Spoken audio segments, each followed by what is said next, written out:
I sowed these Persian cress seeds in the 8th of the August. And today, 12th of August, I noticed they have germinated.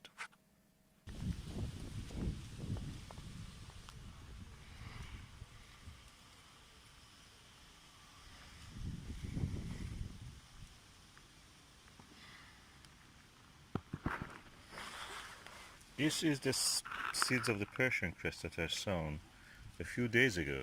And look, they have germinated. These are the seeds of our own. We have home-saved seeds from last year. And I let them go into seed in the March and April, and I harvested them. And I dried them in a plastic bag, kept them in the polytunnel. Now I've sown them, and you see in one drill, I have a thick germination of the Persian cress seeds.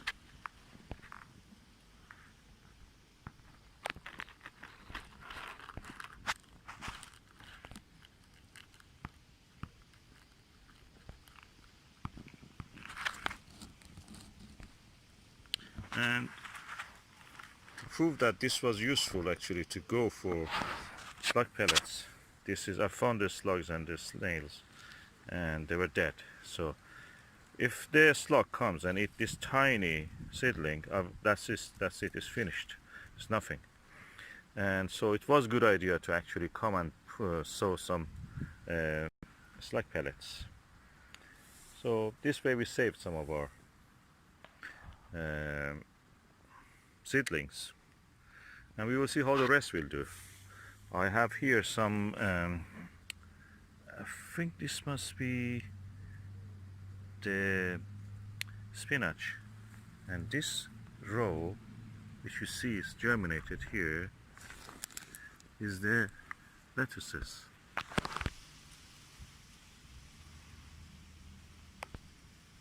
So if I didn't see anything and I've not done any slug pellet here to protect them from the slugs, I would have thought my seeds have not germinated. No, you have to protect your crop seedlings. So good start.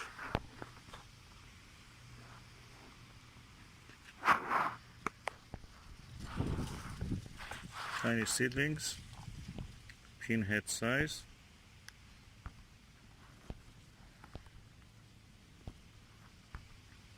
And germinated.